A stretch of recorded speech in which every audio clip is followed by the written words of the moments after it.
Wir sind da unterwegs in dieser Serie und es gibt einen roter Faden, der geht durch den ganzen Brief hindurch, wird da auch sichtbar an diesem Abseilmaterial oder Klettermaterial. Es geht Jakobus darum, dass der Glaube sich im Leben zeigt und bewährt, dass er tragfähig ist. Mit anderen Worten, Jakobus sagt, wenn du oben an der Felswand stehst, dann kannst du noch lange glauben, dass dich dieses Seil trägt. Aber es macht einen großen Unterschied, ob du das wirklich anziehst und dich darauf einlässt und dich in dieses Seil reinhängst. Ob du Jesus dein Leben anvertraust und du ganz dich ihm hingibst, dann wirst du merken, wie es trägt mitten im Alltag. Jakobus ist hier super praktisch. Wir sind heute mit diesem Thema Kraft der Worte. Das ist ganz interessant bei Jakobus. Er hat so ein Thema, an dem ist er dran und plötzlich ploppt irgendetwas auf. Am letzten Sonntag haben wir uns darüber Gedanken gemacht, haben wir diesen Text gelesen, wo es darum ging, dass der Glaube sich auch in konkreten Taten zeigen wird. Und plötzlich schreibt Jakobus so ein Beispiel, wenn man so notleidende Menschen vor sich hat, dass man nicht einfach nur so fromm herausredet. Es hieß dann da, geh hin in Frieden, wärmt euch und sättigt euch. Aber man tut gar nichts praktisch, dann ist der Glaube ja tot. Und offenbar hat Jakobus gemerkt, dieses Thema, da einfach fromm dahinreden, das braucht ein bisschen mehr Platz. Da ist wichtig, dass wir uns Zeit nehmen, um darüber nachzudenken. Und so kommt der ganze nächste Abschnitt zu diesem Thema. Wie ist das mit dem Reden? Und es ist auch so spannend, diese ganz praktischen Dinge. Ich meine, Reden ist wirklich ein ganz praktisches Thema. Hat jemand heute noch nichts geredet?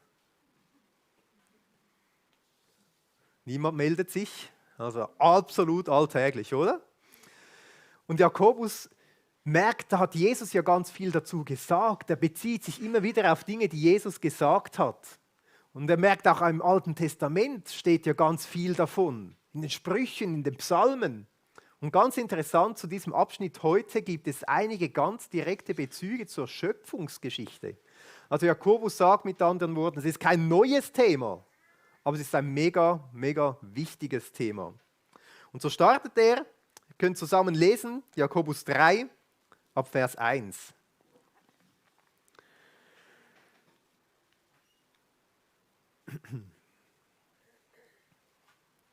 Da heißt es, werdet nicht viele Lehrer, meine Brüder, da ihr wisst, dass wir ein schweres Urteil empfangen werden. Das habe ich mir gedacht, das ist schon ein ganz cooler Einstieg, oder? Jakobus meint mit Lehrer Leute, die anderen etwas über den Glauben lehren. Es geht um geistliche Lehre. Da habe ich mir gedacht, okay, werdet nicht viele Lehrer, das ist irgendwie etwas Urteil und so. Das habe ich dann ein bisschen persönlich genommen, habe ich gedacht, habe ich vielleicht einen falschen Beruf? Ich versuche auch immer in der Predigt etwas über den Glauben zu lehren. Und habe mich ein bisschen vertieft und habe gemerkt, dieser Jakobus meint es wirklich ernst.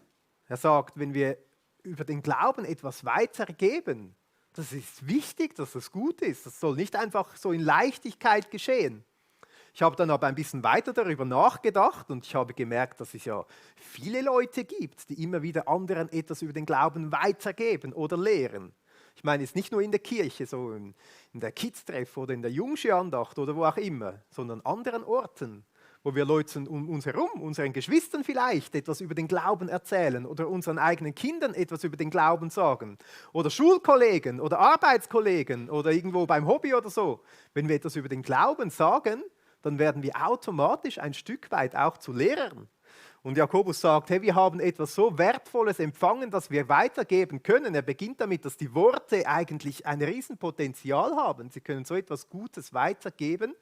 Soll man auch aufpassen und sich Mühe geben, dass es nicht irgendwie falsch dann rüberkommt. Ich habe dann aber auch ein bisschen weiter gesucht und gemerkt, das ist gar nichts Neues von Jakobus. Jesus selber hat ja schon gesagt, wem viel anvertraut ist, von dem wird auch viel erwartet. So was uns anvertraut ist, mit dem sollen wir auch verantwortungsvoll umgehen. Ich habe noch etwas anderes Spannendes entdeckt, was Jesus dazu gesagt hat, Matthäus 23, 8. Da sagt er, lasst ihr euch nicht Rabbi oder Lehrer nennen. Denn einer ist euer Lehrer, Ihr alle aber seid Brüder oder Geschwister. Und das finde ich schon recht cool. Wir haben alle zusammen einen Lehrer. Und von ihm wollen wir lernen. Und er soll zu uns reden. Und wenn wir einander etwas weitergeben, dann wollen wir auf ihn hinweisen. Und deshalb möchte ich auch zum Beginn von dieser Predigt so ins Gebet gehen, dass Jesus uns heute lehren darf. Danke, Jesus, dass du unser Lehrer bist und wir deine Schüler sein dürfen. In dem Sinn, dass wir einfach zu dir kommen dürfen und du uns etwas Neues zeigen willst. Dass du zu uns reden möchtest. Dass du uns an der Hand nehmen möchtest und einen Schritt weiterführen willst. Und ich bitte dich, Jesus, dass alle Worte, die wir heute hören, die wir heute lesen in deinem Wort, dass es zu lebendigen Worten werden dürfen, die du redest in unsere Herzen. Amen. Ich finde das ein sehr steiler Einstieg. Da denkt man so, ja gut, Lehrer, müssen das irgendwie perfekte Menschen sein oder so. Aber Jakobus ist da immer ganz ehrlich und authentisch. Es geht weiter in Vers 2. Denn wir alle straucheln oft. Wenn jemand nicht im Wort strauchelt, der ist ein vollkommener Mann, fähig auch den ganzen Leib zu zügeln. Also Jakobus sagt mit anderen Worten, wir alle. Da bezieht er sich selber mit ein. Von Jakobus heißt es, dass er so eine richtige Säule der Gemeinde war.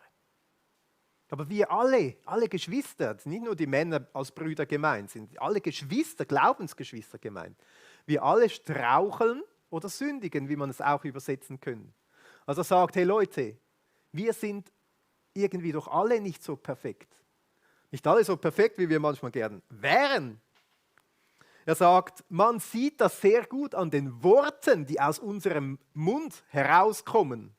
Weil manchmal kommen ja schöne und gute Worte, aber manchmal kommen auch zerstörerische Worte heraus.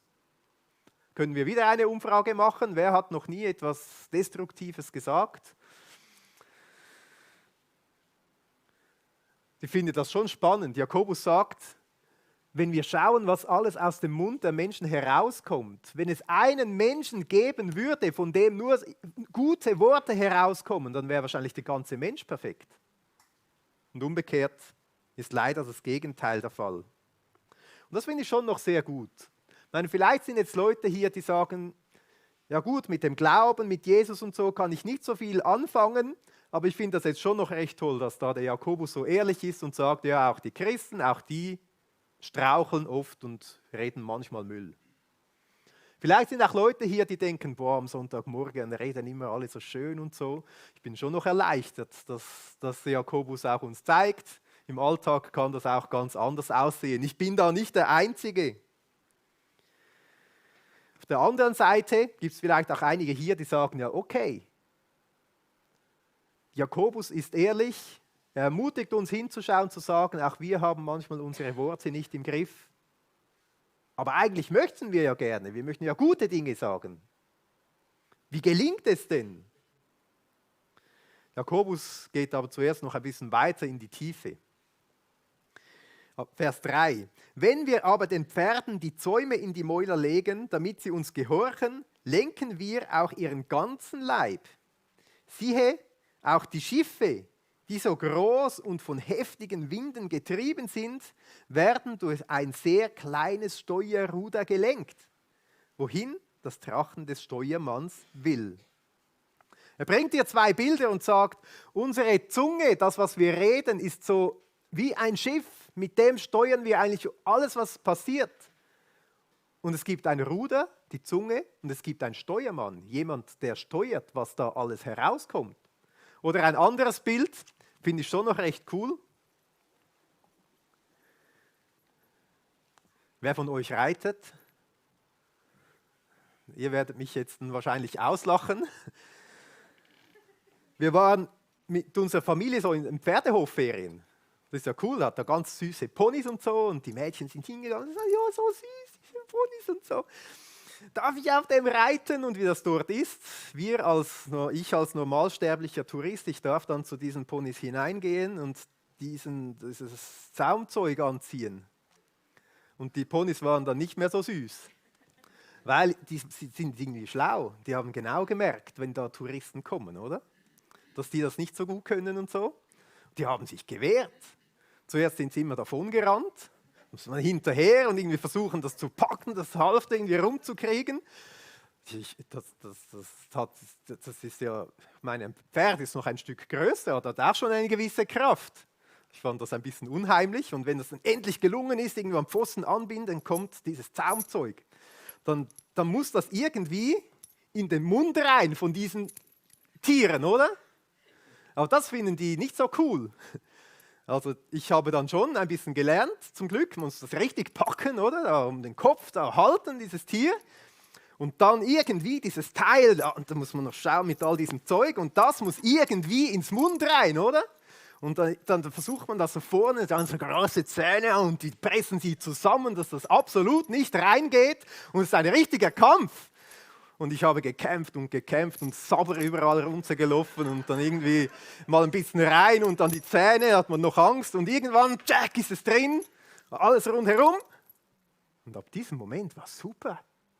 Das konnte man dann einfach steuern und es hat alles gemacht, was man wollte. Dieses kleine Ding einfach so, tschack, in den Mund rein und es hat funktioniert. Finde ich schon ein spannendes Bild. Unsere Zunge, wer kann sie zähmen? Wer kann sagen, einfach steuern, was sie will? Machen, dass es immer das Richtige macht? Das ist irgendwie auch so etwas, Jakobus sagt, etwas ganz Schwieriges. Wer kann die Zunge zähmen?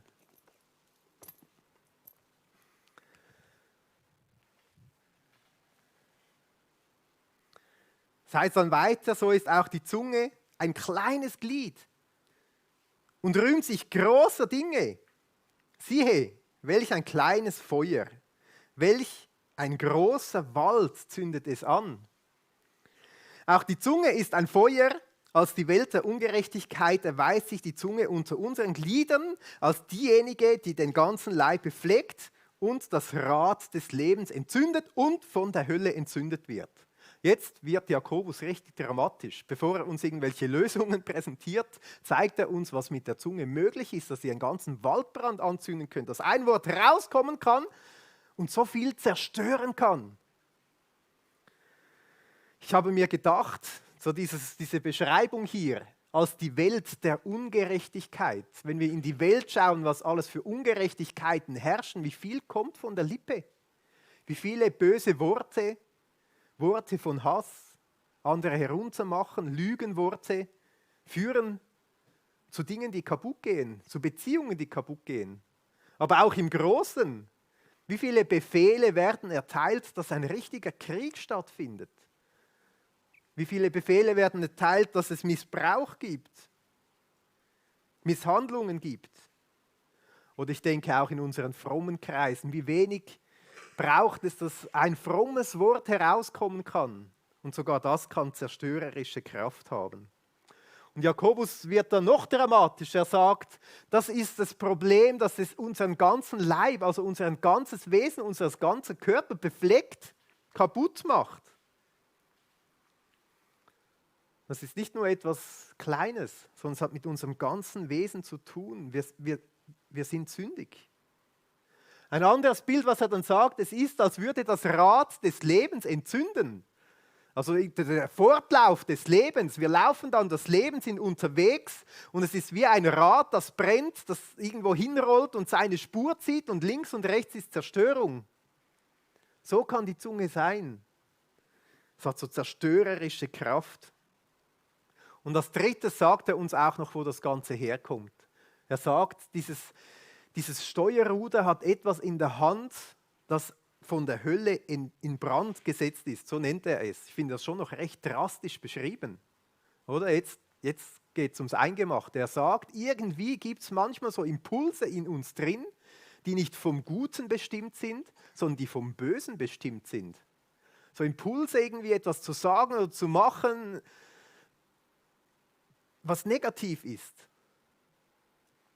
Ganz spannend auch, Jakobus hat uns schon beschrieben in seinem Brief, dass die Sünde von der Begierde kommt, von unserer menschlichen Begierde. Hier sagt er, dass es irgendetwas wie Böses in uns drin gibt, das wirkt und das manchmal das Steuerruder ins Hand nimmt und das so Pfeile hinausschießen lässt. Und Worte sind wie Pfeile, man kann sie nicht mehr einsammeln. Ein berühmter Theologe, der schreibt dazu, Gerhard Meyer: Diese Verantwortung schließt aber nicht aus, dass der Versucher oder die Hölle einen verderblichen Funken in den Menschen schleudert, der diesen Funken mit seinen Begierden aufnimmt und daraus den zerstörenden Brand entstehen lässt. Bei Jakobus muss man beides zusammen sehen. Es gibt diese Impulse in uns drin, die wir aufnehmen mit unseren Begierden und die dann einfach herauskommen wie böse Worte. Jakobus hat noch mehr Bilder dazu. Vers 7, denn jede Art, sowohl der wilden Tiere als auch der Vögel, sowohl der kriechenden als auch der Seetiere, mega spannend, gleiche Aufzählung wie in der Schöpfungsgeschichte von den verschiedenen Tiergruppen. Also all diese verschiedenen Tiere wird gebändigt und ist gebändigt worden durch die menschliche Art. Wir Menschen haben es geschafft, so viele Tiere zu zähmen. Die Zunge aber kann keiner der Menschen bändigen. Sie ist ein unstetes Übel voll tödlichen Gifts. Unstet, manchmal denkt man ja, man hat es im Griff. Und im nächsten Moment kommt wieder etwas raus, was man nicht wollte. Und dann steht ein unstetes Übel.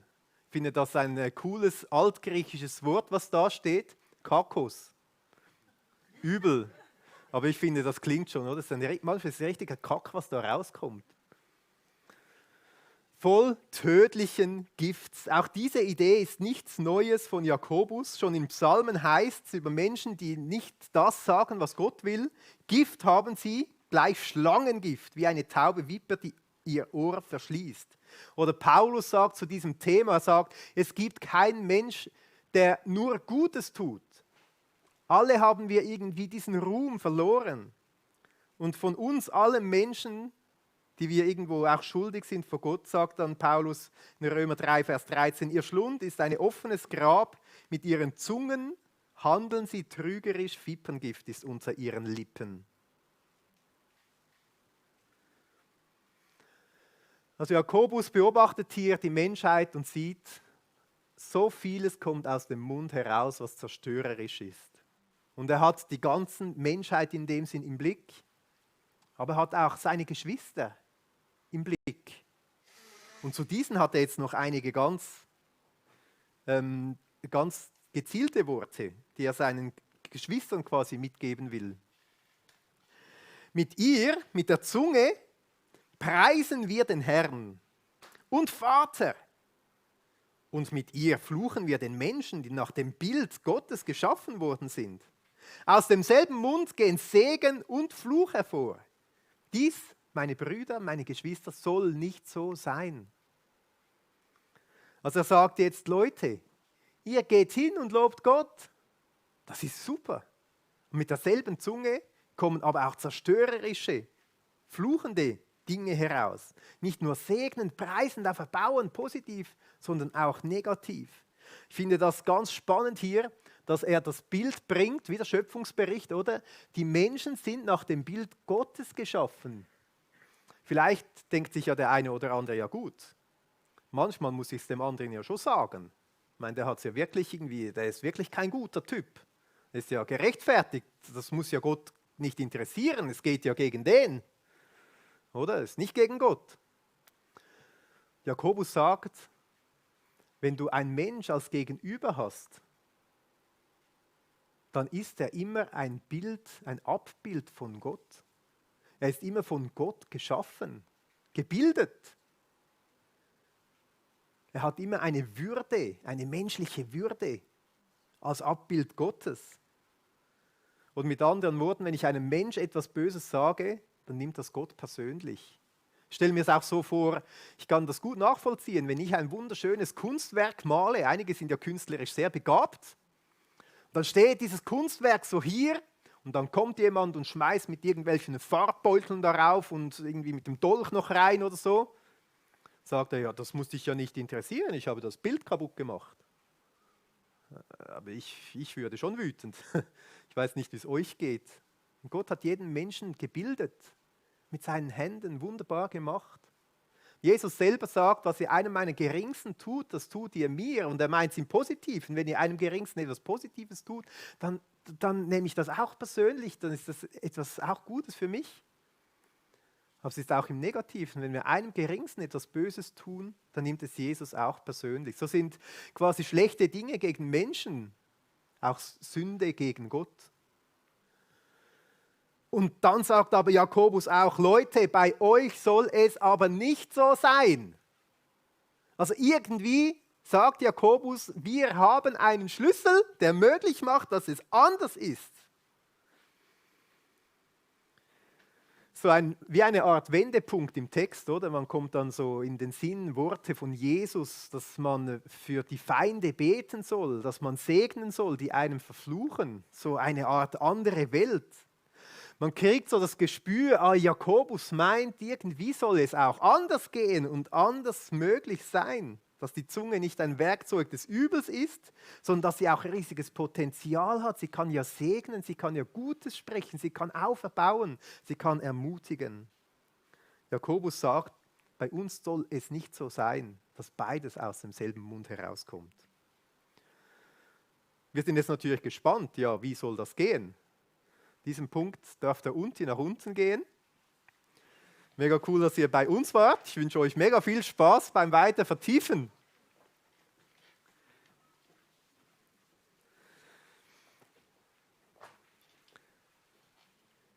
Ich denke mir an dieser Stelle, Jakobus, klar will ich gute Worte reden, aber es ist nicht so einfach. Wie soll das gehen? Manchmal kommt auch etwas Falsches heraus. Was ist deine Lösung? Jakobus schreibt weiter. 3, Vers 11. Die Quelle sprudelt doch nicht aus derselben Öffnung das Süße und das Bittere hervor. Kann etwa, meine Brüder, ein Feigenbaum Oliven hervorbringen oder ein Weinstock Feigen? Auch kann salziges, nicht süßes Wasser hervorbringen. Wir denken, ja, ist absolut logisch. Ein spannendes Bild. Ja, das ist so cool, wenn unsere Quelle, unser Mund nicht Verdorbenes, Vergiftetes herausbringt, sondern Gutes, wenn nicht beides herauskommt. Ich denke mir, ja, jetzt will ich hören, wie das geht, Jakobus. Und wie das Jakobus so macht, er hat irgendetwas in seinem Text, jetzt sehen wir da von Früchten und so weiter, Feigen, Weinstock und so. Und jetzt kommt der nächste Abschnitt, wo es um Früchte und so weiter geht. Das ist übrigens ein kleiner Vorgeschmack auf nächsten Sonntag, Erntedank-Gottesdienst, und es geht dann um Früchte und so weiter, passt ja sehr gut. Aber trotzdem nervt es mich ein bisschen, weil ich will von Jakobus hören, was mache ich mit meinen Worten? Und Jakobus geht hier mit so gutem Gewissen in ein neues Thema hinein, weil er hat am Anfang von dem Brief schon mal etwas gesagt zu diesem Thema. Und wenn wir diesen Jakobusbrief lesen, dann haben wir noch in Erinnerung, was da im Kapitel 1 über dieses Thema Worte gesagt wurde. Nämlich dort hat er das aufgegriffen und uns etwas gezeigt, wie es gehen könnte. Jakobus 1, Vers 19. Ihr wisst doch, meine geliebten Brüder, jeder Mensch sei schnell zum Hören, langsam zum Reden, langsam zum Zorn. Denn eines Mannes Zorn wirkt nicht Gottes Gerechtigkeit. Deshalb legt ab alle Unsauberkeit und das Übermaß der Schlechtigkeit und nehmt das eingepflanzte Wort mit Sanftmut auf, das eure Seelen retten mag. Ihr wisst es doch. Also Jakobus geht davon aus, dass wir solche Dinge einfach so wissen, oder? Dass wir das schon gelesen haben irgendwo in der Bibel. Und ich habe das versucht, ein bisschen schematisch darzustellen. Das Erste, was er hier sagt, ist, seid schnell im Hören. Schnell hören meint nicht einfach schnell so oberflächlich zuhören, ja, habe ich schon gehört, weiter geht's, sondern er meint, gib dem Zuhören eine Priorität. Das soll das Erste sein, was dir wichtig ist, zuzuhören. Schnell im Hören. Ich habe gedacht, das ist auch wieder mit der Schöpfung verknüpft. Ist wahrscheinlich kein Zufall, dass wir einen Mund haben und 2 Ohren, oder? Schnell im Hören. Das Zweite, was er sagt, seid langsam im Reden. Und es geht ja nicht darum, dass man eine langsame Sprache dann hat, sondern es geht darum, dass man sich Zeit nimmt zu überlegen, was man sagen will. Oft geht das ja ganz gut. Aber wenn man wütend ist wegen etwas, dann ist das plötzlich schwierig. Und er sagt, aber das soll so eine Leitlinie sein, dass man langsam ist im Reden. Zuerst hören und sich dann Zeit nehmen kann, zu überlegen, was man sagen will. Dass die Worte gut herauskommen können. Und dann das Dritte, ist für mich der Schlüssel in diesem ganzen Thema. Und nehmt das eingepflanzte Wort mit Sanftmut auf. Also Jakobus sagt, es ist etwas in uns hineingepflanzt. Ein Wort ist in uns hineingepflanzt, das wir mit Sanftmut aufnehmen sollen und das in uns bewirkt, dass gute Worte herauskommen können.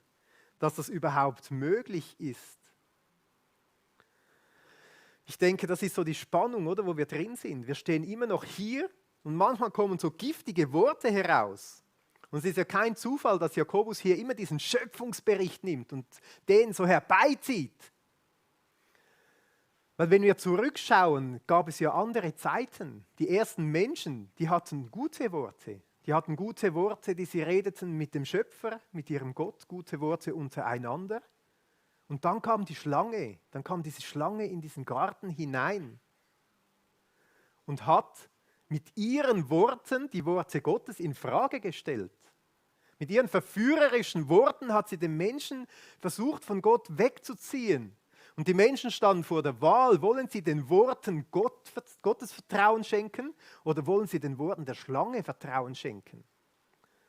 Und sie haben sich für die Schlange entschieden, für das Böse, für den Teufel. Ihm haben sie vertraut. Sie haben gedacht, wenn sie auf seine Worte hören, könnten sie werden wie Gott. Aber das Gegenteil ist passiert. Sie sind geworden wie die Schlange und irgendwie dieses Gift ist in die Menschen hineingekommen. Und ab diesem Moment kamen auch giftige Worte heraus. Das ganze Umfeld war vergiftet. Und so ging es weiter bis heute. Da ist irgendetwas drin, was manchmal unsere Worte steuert. Das ist vom Gift geprägt, vom Gift dieser Schlange. Aber Jesus war das nicht egal. Obwohl dieses Rededuell in dem Sinn verloren ging, hat Jesus uns Menschen nicht aufgegeben. Und er ist selber auf diese Welt gekommen. Es heißt, das Wort Gottes wurde Fleisch, das Wort Gottes wurde lebendig und kam mitten unter uns. Jesus als Wort Gottes ist auf diese Welt gekommen und hat hier mitten unter uns gelebt. Und aus dem Mund von Jesus kamen Worte heraus, gute Worte, Worte voller Güte, Worte voller Barmherzigkeit und Worte voller Liebe. Worte voller Hoffnung, dass möglich ist, dass das Herz verändert werden kann, dass das Gift rauskommt und dass er etwas Neues schaffen will. Und Jesus ist ans Kreuz gegangen und ist am Kreuz gestorben für unsere schlechten Worte, für das Gift in uns. Er hat das Gericht, sage ich mal, er hat die Strafe auf sich genommen für all das Vergiftete, was aus unserem Leben herauskommt. Hat Jesus auf sich genommen und ist quasi am Kreuz durch die Hölle gegangen. Und wenn wir uns überlegen, Jesus am Kreuz, was er dort geredet hat, selbst dort noch kamen gute Worte aus seinem Mund. Er hat so auf die Menschen geschaut, die ihn gekreuzigt haben, die ihn verleumdet haben, die ihn gepeinigt haben, ausgepeitscht haben. Und er sagt, Vater, vergib ihnen, denn sie wissen nicht, was sie tun. Die merken gar nicht, was das Gift dieser Schlange in ihnen anrichtet. Vergib ihnen. Und Jesus ist gestorben. Und so dürfen wir auch zu Jesus kommen und sagen, Jesus, vergib uns. Das Gift hat auch in unserem Leben viel Schlechtes angerichtet, um uns herum mit unseren Worten. Aber du, Jesus, hast ja das ans Kreuz genommen.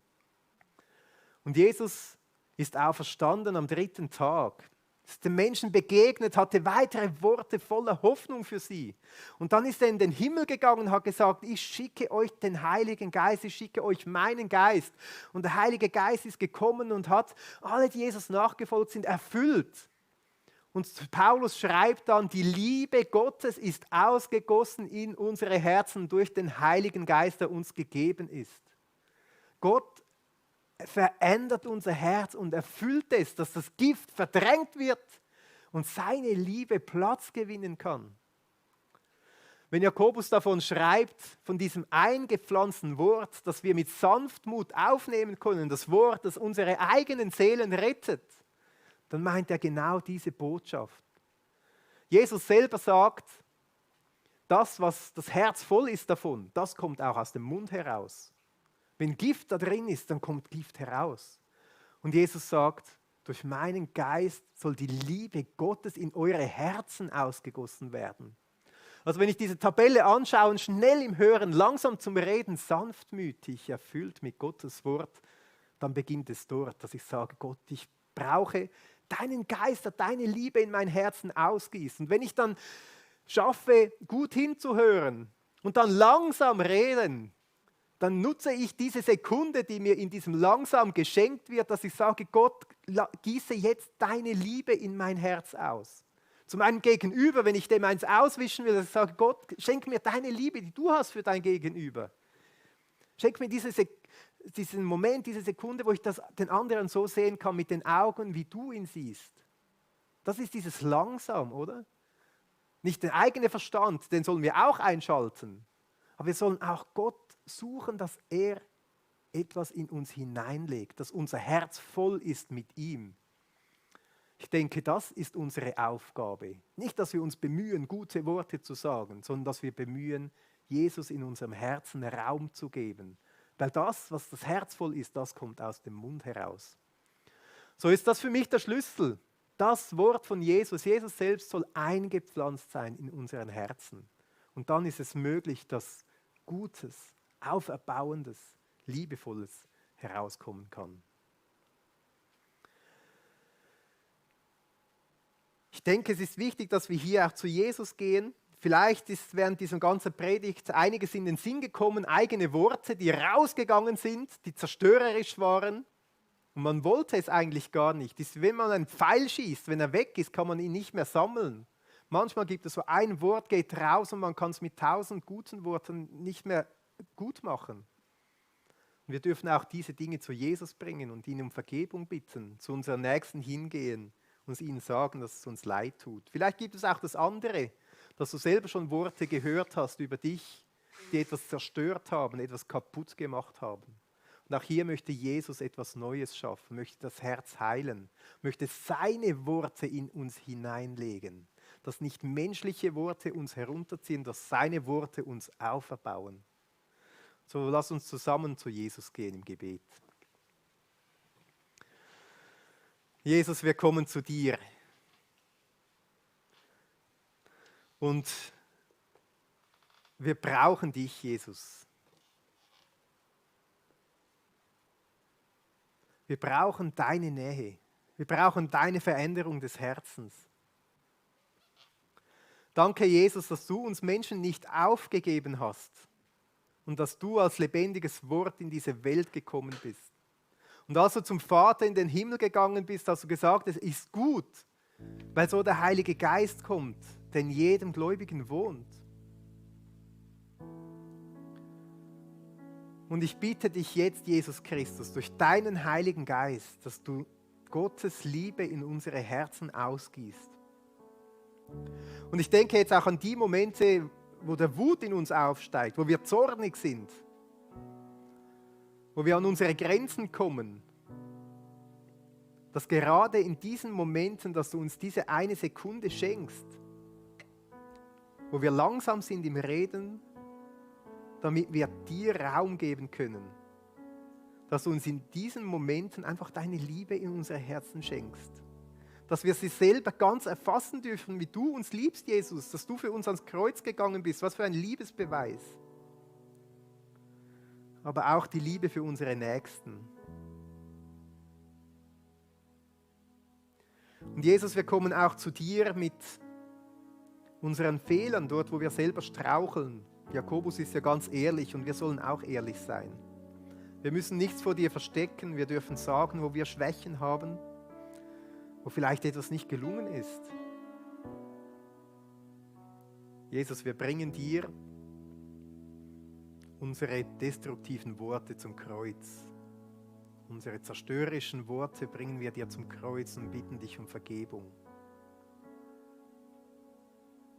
Wir wollen auch den Mut haben, auf Menschen zuzugehen, um sie um Vergebung zu bitten. Zuzugeben, dass es falsch war.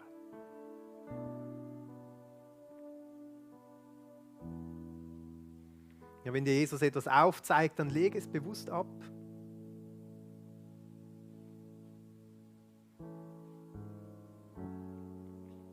Und Jesus, du sagst, was herzvoll ist, das kommt aus dem Mund heraus. Unser Herz soll voll sein mit dir, Jesus. So laden wir dich ein, dass du uns erfüllst durch deinen Geist und deine Liebe in uns hineingießt. Amen.